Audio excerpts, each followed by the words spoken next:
okay lang matalo, basta ayoko kasi, sa totoo lang, na magamit yung Senado sa pampupolitika. Yun talaga yung hunot dulo ng aking objection.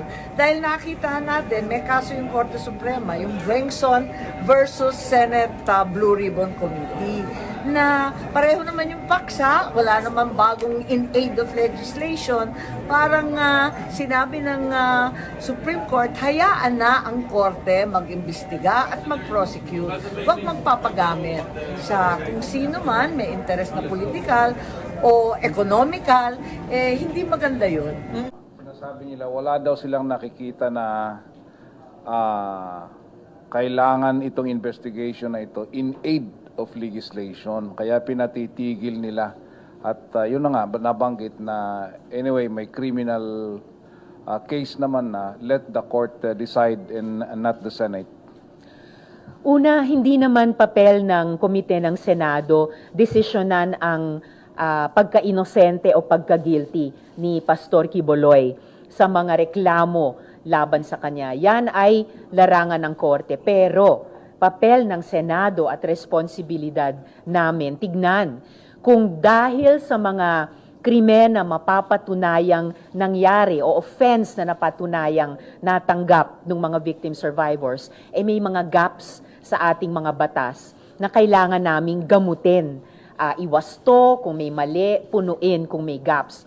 At tungkol dito, kung papansinin ng aking mga kasama dito sa Senado, may at least 3 nang lumilitaw na areas for additional legislation na bibigyang daan nitong investigasyon. Sinama ko po sa opening statement ko sa nakaraang hearing at ulitin ko po ulit sa inyo ngayon. Una, sexual abuse within secretive religious organizations and issue of consent in faith-based dynamic.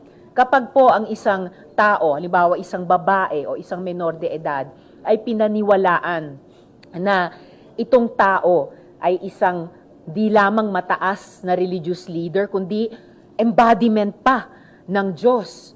At ang pagsilbi sa kanya ay nangangailangan ng kahit anong sakripisyo, pati sakripisyo ng sariling kalayaan at katawan. Yan ba ay tama? O yan ba ay isang aspeto na dapat i-regulate ng ating mga batas dahil posibleng nalalabag ang karapatan at kagalingan ng isang mamamayan, kabaro man o lalo na menor de edad, sa konteksto ng isang makasikretong religious organization.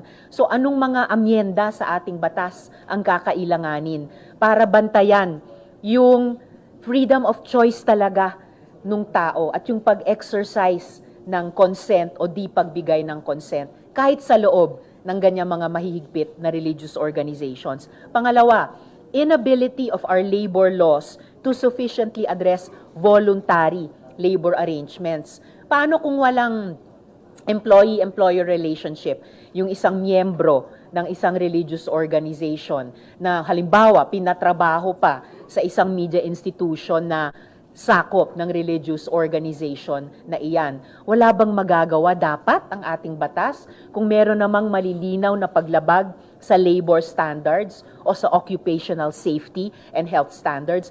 Napakalinaw po ng isang halimbawang lumabas na sa aming mga pagdinig, yung kaso ni Elias Rene, yung manggagawa o empleyado sa SMNI na hanggang ngayon hindi makategorya ng DOLE ni ng SSS sa kung anong kategorya ng manggagawa o empleyado o mamamayan na may karapatan sa social protection siya nakalagay. Dahil sa ngayon, parang bulag pa yung batas natin doon.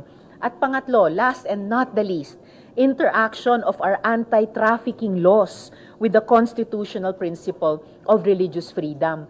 Kapag ang isang tao po, miyembro ng isang religious organization, ay lumakbay sa ibang bansa or kahit mula sa probinsya niya, lumakbay sa ibang probinsya o syudad dito sa ating bansa o kung pinalakbay siya, tapos pinagawa siya ng kung ano-anong mga gawain, paglilimos, pagkukunwari na siya ay taong may kapansanan, pagkukunwari na siya ay estudyante para makasolicit, para makapaglimos ng pera. Ito ba ay masasakop ng exercise of religious freedom? magagamit ba, masasight ba yung kalayaang iyan, lalo na nung religious leader, para pagtakpan yung mga posibleng paglabag, para pagtakpan ang posibleng pagtatraffic dun sa mga taong iyon. So, ngayon pa lamang, kung mamarapatin lang pansinin ng aking mga kasama, at least 3 na at seryoso ang mga batas at posibleng gaps sa ating batas na nako-cover na sa mga lumalabas na findings namin tungkol kay Pastor Quiboloy.